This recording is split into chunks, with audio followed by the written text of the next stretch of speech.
জয় শ্রীকৃষ্ণ। রাধে রাধে। নমস্কার, সবাইকে সুস্বাগত জানাই আমাদের বৈদিক ধর্ম তথা সনাতন ধর্মীয় তথ্যমূলক চ্যানেলে। সকলে কেমন আছেন? নিশ্চয়ই ঈশ্বরের অশেষ কৃপায় সকলে ভালো আছেন, সুস্থ আছেন। আমাদের আজকের ভিডিওটি রয়েছে বৈদিক ধর্ম চ্যানেলে যোগিনী একাদশী ব্রত প্রসঙ্গে শুধুমাত্র আপনাদের জন্য। অত্যন্তই গুরুত্বপূর্ণ এই ব্রতটি আপনারা ভক্তি ও নিষ্ঠার সহিত পালন করবেন। যোগিনী একাদশী ব্রতটি কোন দিন পালন করা শ্রেষ্ঠ হবে? যেহেতু এই একাদশী ব্রতটি 2 দিন পালিত হচ্ছে, 10ই জুলাই এবং 11ই জুলাই। 10ই জুলাই শুক্রবার এবং 11ই জুলাই শনিবার। আপনারা কোন দিনে ব্রতটি পালন করবেন? মূলত 2 দিনেই কিন্তু পালিত হচ্ছে, আপনারা যে কোনো একদিনে পালন করতে পারেন। তবে সর্বোত্তম হচ্ছে আপনারা 11ই জুলাই শনিবার দিন এই ব্রতটি সুসম্পূর্ণ করবেন এবং পরের দিন আপনারা পালন করবেন 12ই জুলাই রবিবার দিন। আষাঢ় মাসের অন্যতম যোগিনী একাদশী ব্রত অত্যন্তই মাহাত্ম্যপূর্ণ ও শ্রেষ্ঠ ব্রত হচ্ছে এটি, যোগিনী একাদশী ব্রত। এই দিন ভুলেও খাবেন না এই 3টি সবজি এবং এই 3টি খাবার। রোগের জ্বালা, আর্থিক কষ্ট, চরম অশান্তি, রোগ ব্যাধি সর্বদাই লেগে থাকবে আপনার জীবনে এবং সংসারে দুর্ভাগ্য আসবেই। সনাতন হিন্দু শাস্ত্র মতে আষাঢ় মাসের কৃষ্ণপক্ষের যোগিনী একাদশী তিথিকে অত্যন্তই পবিত্র দিন হিসাবেই দেখা হয়। যোগিনী একাদশীকে পাপ বিনাশিনী একাদশী বলেও ডাকা হয়। বিশেষ করে আপনারা যারা যোগিনী একাদশীর ব্রতটি বা একাদশী ব্রত নিয়মিত পালন করতে পারেন না, তাদের জন্য এই ব্রতের বিশেষ মাহাত্ম্য রয়েছে। এই একটিমাত্র যোগিনী একাদশী ব্রতর বিশেষ পুণ্য লাভ হয়, পাপ পর্যন্ত খণ্ডন হয়, ভগবান শ্রীহরি বিষ্ণুর অশেষ কৃপা লাভ হয় জীবনে। জীবনের সমস্ত অশুভ অমঙ্গল দূরীভূত হয়। জীবনে পাপ থেকে মুক্তি পেতে চান আপনি?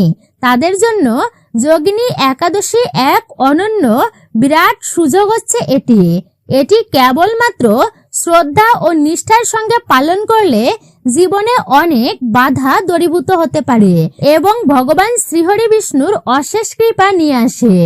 এই দিন মনস্কামনা পূরণের জন্য অনেকেই মা লক্ষ্মী ও ভগবান নারায়ণের পূজা অর্চনা করেন, এমনকি সত্য নারায়ণের পূজা অর্চনাও করেন। শাস্ত্র মতে নিষ্ঠার সাথে যোগিনী একাদশীর উপবাস পালন করে, সঠিক নিয়ম আচার অনুসরণ করে এবং নির্দিষ্ট সময়ে পালন করা ভক্তেরা অপরিসীম আধ্যাত্মিক অনুভূতি পেতে পারেন এমন নিয়ম পালন করলে এবং নিজের মুক্তির পথ প্রশস্ত করতে পারেন তারা। যোগিনী একাদশীর দিন তা অত্যন্তই কিন্তু গুরুত্বপূর্ণ। বিভিন্ন ধরনের পূজা এবং জ্যোতিষ তন্ত্র মতে নানান ক্রিয়া করা হয়, উপায় করা হয় এই বিশেষ দিনে। জ্যোতিষ শাস্ত্র মতে বাস্তু দোষ এবং গ্রহ দোষের প্রতিকার, স্নান ও দান করার জন্য যোগিনী একাদশীর দিনটি বিশেষভাবে গুরুত্বপূর্ণ। নমস্কার, বৈদিক ধর্ম চ্যানেলে সকলকে স্বাগত। আজ আমরা জানব স্বয়ং ভগবান শ্রীকৃষ্ণের বলা সেই যোগিনী একাদশী ব্রত প্রসঙ্গে। যুধিষ্ঠির মহারাজকে বলেছিলেন যোগিনী একাদশীর দিন কোন কোন 3টি সবজি খাওয়া একদমই উচিত নয়, কোন খাবারগুলি আপনারা ভুলেও খাবেন না। এই দিন যে সবজিগুলি খেলে জীবনে ঘনিয়ে আসতে পারে ঘোর অমঙ্গল, রোগ ব্যাধি পিছুই ছাড়বে না, পরিবারের সদস্যদের লেগে থাকবে নানান অসুখ বিসুখ, আপনার কাজে কর্মে বাধা আসবে, আপনি কিছুতেই আগাতে পারবেন না সামনে, আপনার সমস্ত কিছুই অসফল হবে। ভালো কথা বললেও লোকে সেটাকে খারাপ ভাবেই নেবে। আপনার কষ্ট করে প্রতিদিন যে রোজগার করেন, পরিশ্রম করে, সেই টাকা পয়সা আপনি জলের মতো আপনার সংসার থেকে খরচ হয়ে যাচ্ছে, আপনি তা সঞ্চয় করতে পারছেন না, বেশি পরিমাণ অপচয় হচ্ছে, যেটা লাগার কথা নয় তবুও সেটা বেশি অপচয় হচ্ছে। জীবনে ঘনিয়ে আসতে পারে চরম আর্থিক কষ্ট, ঘরে বাইরে অকারণে অশান্তি লেগেই আছে, সংসারে নেমে আসবে চরম দুর্ভাগ্য। আপনি যোগিনী একাদশী ব্রত পালন করুন। যোগিনী একাদশী ব্রত পালন করুন কিংবা না করুন, তবে এই দিন অবশ্যই শাস্ত্র অনুসারে নিষিদ্ধ খাবার আছে সেগুলি অবশ্যই আপনারা এড়িয়েই চলবেন। তাহলে বাস্তু দোষ দূর হবে এবং আপনি আর আপনার পরিবার সুস্থ থাকবেন। আপনার জীবনে মঙ্গল হবে, পরিবারে মঙ্গল হবে। এরই সঙ্গে আমরা জেনে নেব যোগিনী একাদশীর বিশেষ 3টি এবং শক্তিশালী উপায় বা টোটকা। এই দিন যে বিশেষ উপায়গুলি করলে আপনার সংসারে সুখ, শান্তি, সমৃদ্ধি, অখণ্ড সুখ লাভ করবেন, আপনারা তা বিশেষ করে জানতে পারবেন। আপনারা এরই সাথে জানবেন যোগিনী একাদশীর পালনের সঠিক সময়সূচি। আপনারা বিশেষ করে এই যে 10 জুলাই শুক্রবার, এই দিনেও ব্রত করতে পারেন, কিন্তু সর্বোত্তম বলা হয়েছে 11 জুলাই শনিবার যোগিনী একাদশী ব্রতের উপবাস থাকা। আপনারা পালন করবেন তার পরের দিন সূর্যোদয় থেকে সকাল 9:25 মধ্যে আপনারা পালন সুসম্পূর্ণ করবেন এই যোগিনী একাদশী ব্রতের। তাতে আপনি যে দিনের ব্রত রাখুন, 10 জুলাই রাখুন বা 11 জুলাই রাখুন, পরের দিন অবশ্যই এই সময়েই আপনারা পালন কার্য সুসম্পূর্ণ করবেন। আষাঢ় মাসের যোগিনী একাদশী সনাতন হিন্দু ধর্মের একটি অত্যন্তই পবিত্র ও ফলপ্রদ একাদশী ব্রত। যোগিনী একাদশী ব্রত অত্যন্তই পবিত্র। বিষ্ণু পুরাণ ও পদ্ম পুরাণে বিস্তারিতভাবে তা বর্ণিত হয়েছে। ভক্তদের পাপমোচন ও মোক্ষ লাভে সহায়তা করে এই যোগিনী একাদশী ব্রত। মোক্ষ লাভের আশায় এই একাদশীর দিন উপবাস করেন ভক্তরা। শ্রীহরি বিষ্ণুর পূজা অর্চনা বিশেষভাবে তারা করে থাকেন। পদ্ম পুরাণ অনুযায়ী এক সময় অলকাপুরীতে কুবেরের রাজসভায় হেমমালী নামক এক গন্ধর্ব, তিনি ফুল তুলে অর্থাৎ ফুল সংগ্রহ করে প্রতিদিন শিবের পূজার জন্য নিয়ে যেত। একদিন সে নিজের স্ত্রীর প্রতি এতটাই মহাশাচ্ছন্ন হয়ে ফুল দিতে দেরি করে ভগবানের পূজার জন্য। এতে কুবের ক্রুদ্ধ হয়ে তাকে শাপ দেন, অর্থাৎ অভিশাপ দেন, তুমি পাপী, স্ত্রী মোহে অন্ধ, যাও তুমি মরতে যাও আর কুষ্ঠরোগের যন্ত্রণা ভোগ করো। অভিশাপের ফলে হেমমালী মর্তধামে এসে ভীষণ কষ্ট পেতে থাকে এবং স্ত্রী থেকে সে ছিন্ন হয়। পরে ঋষি মার্কেন্ডীয় মুনির কাছ থেকে যোগিনী একাদশী ব্রত প্রসঙ্গে উপদেশ পেয়ে পরামর্শ নিয়ে তিনি ব্রত পালন করেন এবং পূর্বজন্মের পাপ থেকে তিনি মুক্তি লাভ পান। তার শরীরের কুষ্ঠ সেরে যায় এবং তিনি স্বর্গে ফিরে যেতে সক্ষম হন। ব্রহ্ম বৈবর্ত পুরাণ অনুসারে যোগিনী একাদশীকে দীর্ঘস্থায়ী অসুস্থতা এবং পাপ দূর করার জন্য সবচেয়ে শক্তিশালী একাদশী উপবাস হিসাবে বিবেচনা করা হয়। এই একাদশীকে দীর্ঘস্থায়ী মানসিক বা শারীরিক কষ্ট ভোগ করছেন তাদের জন্য এটি বিশেষভাবে তাৎপর্যপূর্ণ, কারণ এটি স্বস্তি এবং ইতিবাচক শক্তি প্রদান করে বলেই কথিত আছে। ভগবান শ্রীকৃষ্ণ বলেছিলেন যে একাদশী ব্রত পালনকারী ব্যক্তি তার পুণ্য কর্মের জন্য অত্যন্তই খ্যাতি অর্জন করবেন এবং এই ব্রত অন্তহীন ফল প্রদান করেন। এই দিনের নিষিদ্ধ সবজির মধ্যে প্রথমেই আপনাদেরকে যেটি রয়েছে তার কথা আপনাদেরকে বলবো, অর্থাৎ বেগুন। যোগিনী একাদশীতে বাড়িতে কখনোই আপনারা বেগুন রান্না করবেন না। বেগুনের তৈরি কোনো খাবার আপনারা খাবেন না। কোনো সদস্যই এই দিন বেগুন বা বেগুনের তরকারি খাবেন না। আয়ুর্বেদ শাস্ত্রেও বেগুনকে বিশেষ করে বলা হয়েছে উষ্ণ প্রকৃতির বলা হয়েছে। বেগুন মানুষের শরীরে অতিরিক্ত গরম সৃষ্টি করে এবং শুভ দিনে শুভ তিথিতে বেগুন খেতে নেই এবং হরমোনের প্রভাব ফেলে এই বেগুন। বিশেষ করে এই যে গ্রীষ্মের প্রচন্ড তাপে, মানে এখন যে গরমের সময়, এটি এড়িয়েই চলা উচিত।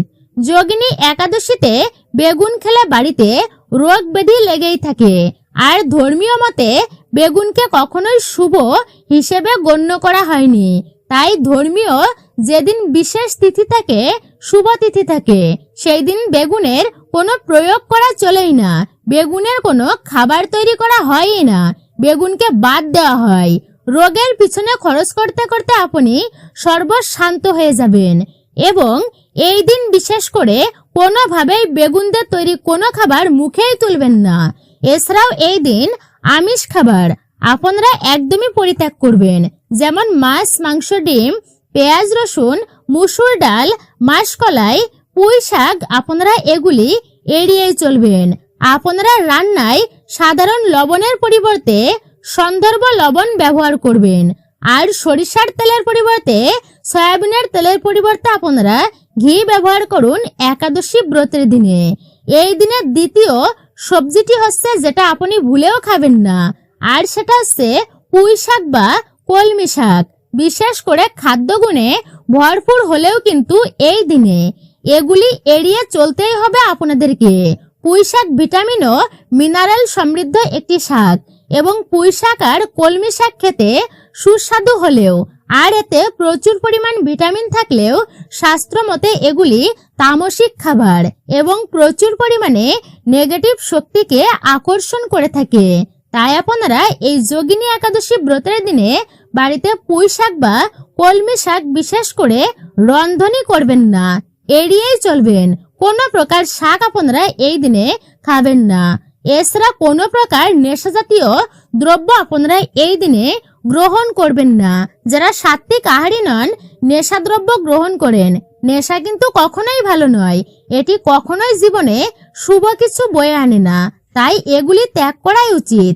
যোগিনী একাদশী ব্রত পালনের সময় চা, বিড়ি, সিগারেট, পান, কফি, মদ এগুলি একদমই পরিত্যাগ করা উচিত। নেশা জাতীয় দ্রব্য গ্রহণ একদমই করবেন না। শাস্ত্রে বলা হয়েছে একাদশী ব্রত পালন এটা কিন্তু অত্যন্তই শুভ ও মঙ্গলময়, আর একাদশী ব্রত পালন করা আমাদের সকলেরই কর্তব্য।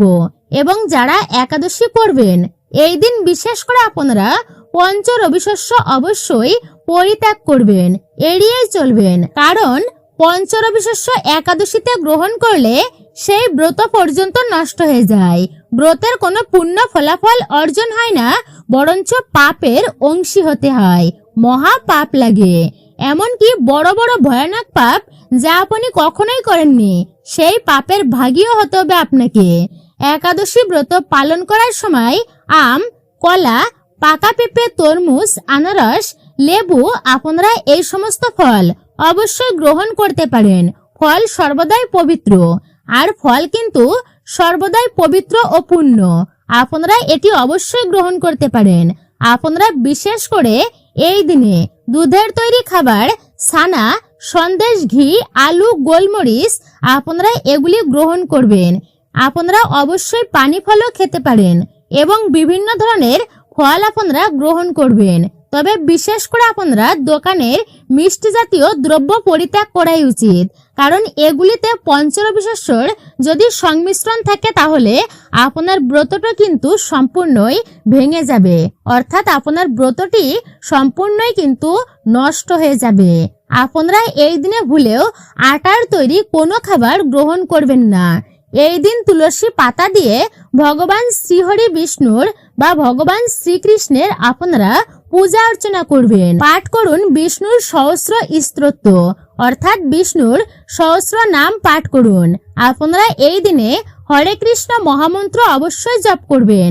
যদি পারেন তাহলে গুরুদেব প্রদত্ত মন্ত্র আপনারা জপ করতে পারেন। আর এই দিনে অবশ্যই একটি প্রদীপ প্রজ্বলিত করবেন। প্রদীপ প্রজ্বলিত করেই হরিনাম সংকীর্তন করুন। এর ফলে সংসারে সুখ এবং শান্তি আসে। আর আপনারা বিশেষ করে পরের দিন মানে দ্বাদশীতে কোনো ব্রাহ্মণ বা গরিব দুঃখী মানুষকে সাধ্যমতো কিছু দান করে তারপরে আপনার ব্রতটি ভঙ্গ করুন। একাদশী ব্রত পালনের মূল উদ্দেশ্য হচ্ছে কেবল খাওয়া দাওয়ার বিধিনিষেধই কিন্তু নয়। এই দিন ভগবানের নাম স্মরণ, মনন ও শ্রবণ, কীর্তন এবং গীতা পাঠ বা ভাগবত পাঠের মাধ্যমে দিনটি বা রাত্রি অতিবাহিত করা। একাদশীর দিনটি অতিবাহিত এইভাবেই করতে হয়। একাদশী পালনের সময় কলহ, পরনিন্দা, পরচর্চা, সমালোচনা, নেশাজাতীয় দ্রব্য ভক্ষণ, মিথ্যা কথা বলা, ক্রোধ, ঈর্ষা এবং আপনারা স্ত্রী মিলন সম্পূর্ণই এড়িয়ে চলবেন। এবার আমরা বিশেষ করে জেনে নেব যোগিনী একাদশীর 3টি বিশেষ এবং শক্তিশালী উপায় বা টোটকার বিষয়ে। যেই বিশেষ উপায় বা আপনারা শক্তিশালী এই উপায়গুলি করলে আপনার সংসারে সুখ ও সমৃদ্ধি আসবে। আষাঢ় মাসের যোগিনী একাদশী অত্যন্তই তাৎপর্যপূর্ণ, অত্যন্তই কিন্তু মাহাত্ম্যপূর্ণ। শুধু পাপ মোচনের জন্যই নয়, সুখ সমৃদ্ধি সৌভাগ্য ও সাংসারিক শান্তি লাভের জন্য এক বিশেষ দিন বলা হয়েছে এটিকে। এই দিনে কিছু বিশেষ উপায় বা টোটকা পালন করলে জীবনে ধন সম্পদ সৌভাগ্য মানসিক শান্তি লাভ হয় বলেই বিশ্বাস করা হয়েছে। তো প্রথম উপায়টি হলো শ্রীহরির চরণে আপনারা বিশেষ করে হলুদ ধান দুর্বা অর্পণ করবেন এবং এই বিশেষ দিনে আপনারা বিশেষ করে হলুদ ফুল অর্পণ করতে ভুলবেন না। আপনারা ধান দিবেন, এরপরে লাল কাপড়ে বেঁধে অর্থাগমন কামনার জন্য আপনারা আলমারিতে বা টাকা রাখার বাক্সে আপনারা বিশেষ করে যেখানে টাকা পয়সা রাখেন সেখানে আপনারা এটিকে পুটুলি করে আপনারা রাখতে পারেন। ভগবান শ্রীহরির বিশেষ কৃপা লাভ করতে পারবেন। এর ফলেও সংসারে অর্থ আসে যদি আপনি সঠিকভাবে এই কার্যটি করতে পারেন এবং যদি সঠিকভাবে এই একাদশীর দিনটি অতিবাহিত করতে পারেন। ভুলক্রমে ভুল হয়ে গেলে আপনার কার্যের কিন্তু ফল আপনি পাবেন না। দ্বিতীয় উপায়টি হলো যোগিনী একাদশীর দিন অবশ্যই আপনারা গঙ্গা জল, গঙ্গা জল ফুল চন্দন তুলসী পত্র দিয়ে ভগবান শ্রীকৃষ্ণের শ্রী বিষ্ণুর অর্চনা করুন। এরই সঙ্গে আপনারা হলুদ রঙের বস্ত্র বা পোশাক পরিধান করবেন এবং ভগবানকে হলুদ রঙের পোশাক দিয়ে আপনারা সাজিয়ে তুলুন। পূজা অর্চনা অবশ্যই এই দিনে বিশেষভাবে করবেন। মা লক্ষ্মীর কৃপা লাভ করার জন্য এই দিনে লক্ষ্মী নারায়ণের পূজা অর্চনা আপনারা করতে পারেন।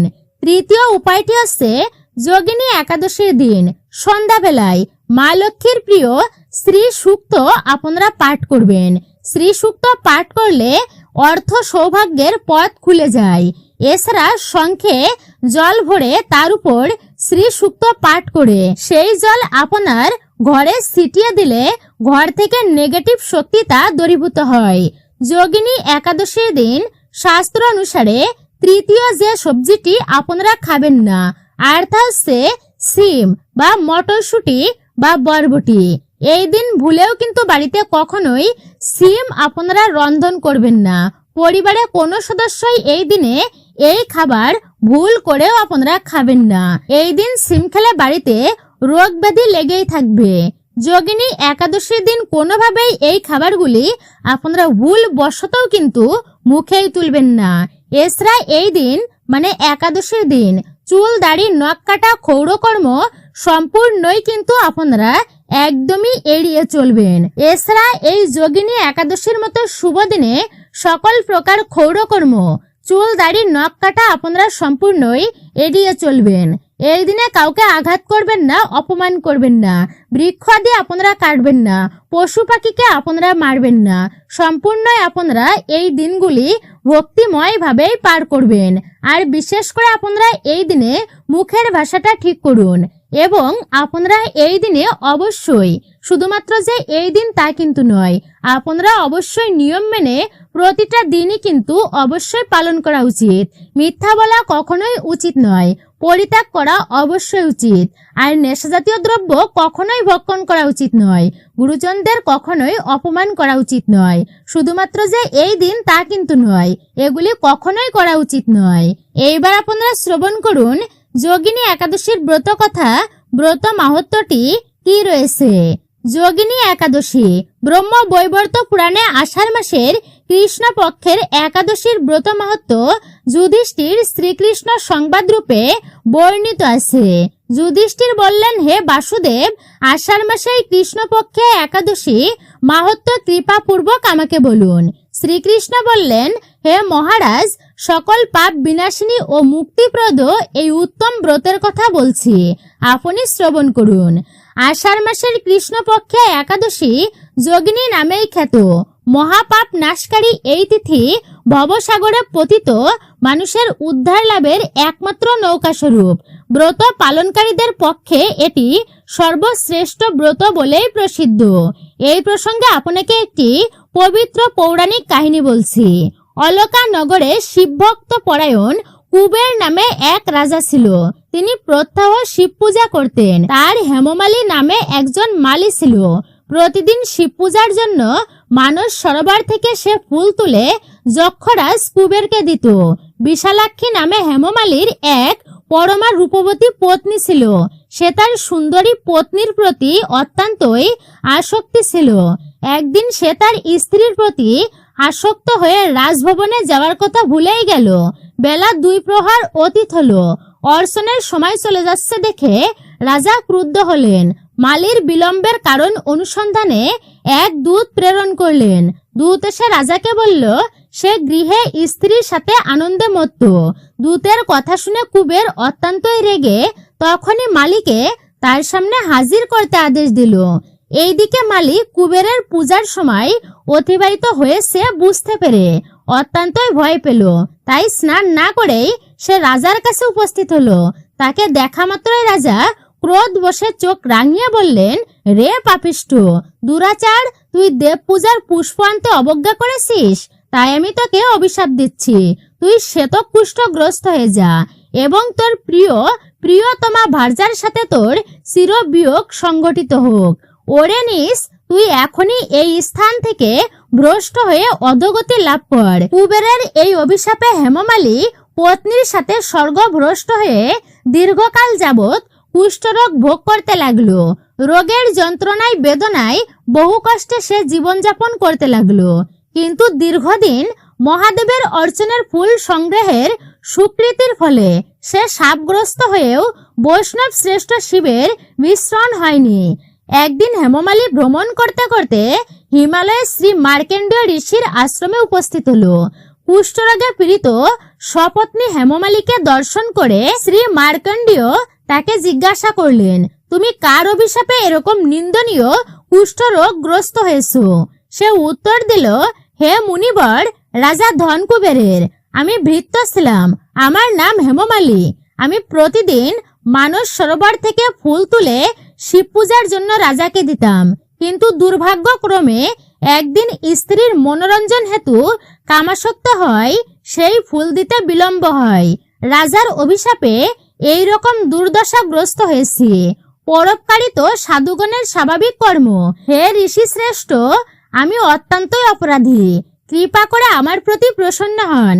তখন দয়াদ্র চিত্ত মার্কণ্ডেয় মুনি বললেন, হে হেমমালী, তোমার মঙ্গলের জন্য শুভ ও মঙ্গল ফল প্রদানকারী এক ব্রতের উপদেশ দিচ্ছি। তুমি আষাঢ় মাসের কৃষ্ণ পক্ষের যোগিনী নামক একাদশী ব্রত পালন করো। এই ব্রতের প্রভাবে তুমি অবশ্যই কুষ্ঠ ব্যাধি থেকে মুক্ত হবে। শ্রীকৃষ্ণ বললেন, ঋষির উপদেশ শ্রবণ করে হেমমালী তাকে প্রণাম জানালেন। শ্রীকৃষ্ণ বললেন, ঋষির উপদেশ শ্রবণ করে হেমমালী তাকে প্রণাম জানালো।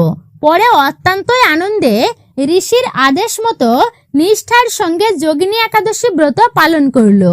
এই আষাঢ় মাসের যোগিনী একাদশী ব্রত। এইভাবে হেমমালী সমস্ত রোগ থেকে মুক্ত হলো ও পত্নী সহ সুখে জীবনযাপন করতে লাগলো। হে মহারাজ যুধিষ্ঠির, আমি আপনার কাছে এই ব্রত উপবাসের মহিমা কীর্তন করলাম। যারা একাদশী ব্রত পালন করে এই দিন উপবাস করেন, যারা পুরনো পাপ থেকে মুক্তি পেতে চায়, তাদের জন্য এই একাদশী অত্যন্তই গুরুত্বপূর্ণ। এর ফলে স্বাস্থ্যও ভালো থাকে। এই দিন শ্রীহরি বিষ্ণুর মন্ত্র বা বিষ্ণুর সহস্র নাম জপ করতে হয়। বলা হয়, যোগিনী একাদশী ব্রত পালন করলে 88,000 ব্রাহ্মণ ভজন করানোর পুণ্য লাভ হয়। যেই ব্যক্তি এই মহাপাপ বিনাশকারী ও পুণ্য ফল প্রদায়ী যোগিনী একাদশীর কথা পাঠ এবং শ্রবণ করে, সে অচিরেই সর্ব পাপ হতে মুক্ত লাভ হয়। আপনারা শ্রবণ করলেন যোগিনী একাদশী ব্রত প্রসঙ্গে এই গুরুত্বপূর্ণ তথ্যসমূহ। আমাদের আজকের ভিডিওটি এই পর্যন্তই বৈদিক ধর্ম চ্যানেলের। ভিডিওটি আপনার কাছে কেমন লেগেছে মূল্যবান মতামত জানাতে ভুলবেন না। ভিডিওতে একটি লাইক করবেন এবং কমেন্টে জয় শ্রী বিষ্ণুর জয়, জয় শ্রীকৃষ্ণের জয় অথবা জয় মা লক্ষ্মী দেবীর জয় বা আপনার ইষ্ট দেবদেবীর নামটি লিখে জানাতে একদমই ভুলবেন না। একজন সনাতনী ব্যক্তিকে আপনারা সাপোর্ট করবেন আমি আশা রাখছি। সকলে ভালো থাকুন, সুস্থ থাকুন। পরম করুণাময় ঈশ্বরের অশেষ কৃপায়